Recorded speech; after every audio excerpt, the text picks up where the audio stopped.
The Democratic Republic of the Congo has confirmed at least 282 cases of the rare Bundibugyo strain, including 42 deaths. But there's also reportedly around 1,100 suspected cases of this deadly virus. Now there's a fear of the disease reaching beyond Africa. So there were suspected cases in both Italy and Brazil. Travelers who had recently been in Congo and Uganda, they started showing, they were exhibiting symptoms that are similar to that of Ebola: fever, cough, chills. Now, fortunately, it wasn't Ebola. The passengers all tested negative for the disease. Obviously, that's good news.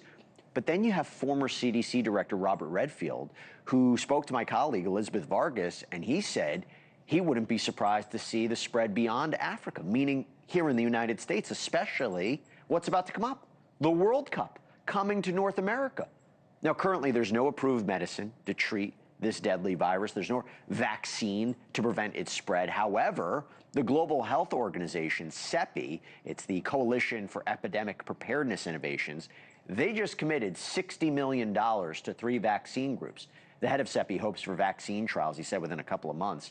So I want to get more insight in this. I'm joined by Jon Cohen. He's senior correspondent with Science, specializes in covering biomedicine. He had a great article just dropped today. It's entitled "Desperate to Fight Ebola Outbreak, Congo Weighs Using Long Shot Vaccine Options." Thank you so much for taking the time. What are these vaccine options? What are the vaccines that the health officials in the DRC that they may actually be considering right now? Yeah, thanks for having me. The ideal thing would be to have a vaccine against this virus, Bundibugyo.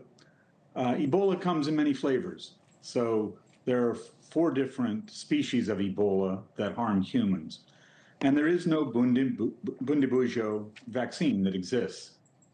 Animal studies in monkeys show that if you use other vaccines that do exist, you possibly can get some protection. So the decision that the Congo has to make is, do we gamble and take a long shot vaccine and see whether it works? It's a desperate situation. What's the risks? Is it the idea that it could cause more harm than good, or people will take it and think they're safe and go out there? Yeah, so there's solid evidence that the vaccine that is licensed for Ebola is against a species called Zaire. It's safe and it's extremely effective. So there's not a lot of risk of that vaccine harming people. There's another species called Sudan that there are experimental vaccines made with the same technology. Not a lot of risk that the vaccine is going to harm people.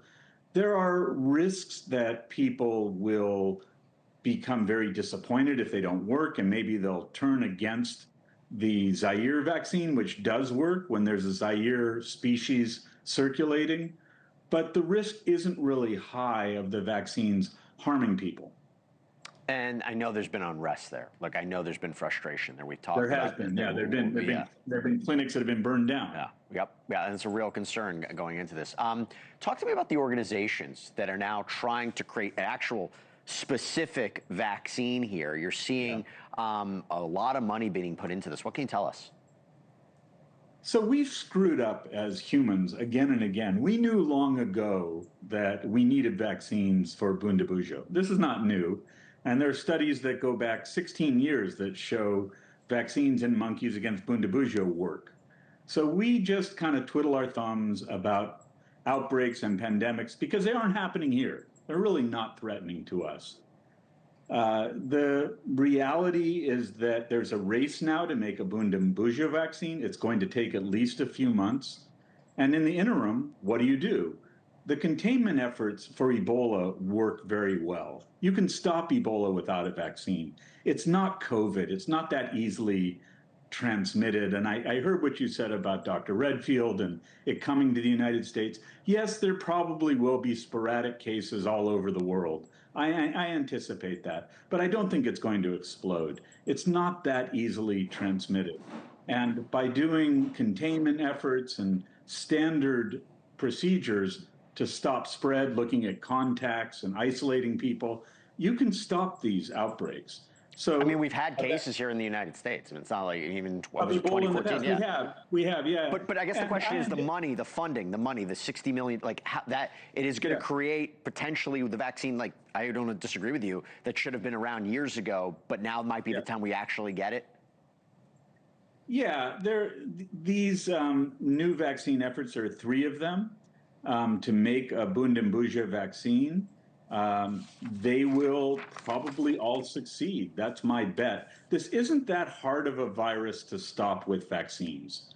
Right. And the companies and the nonprofits making these and the universities that you have up on your screen, they're all excellent. Yep. They Yeah. make good products.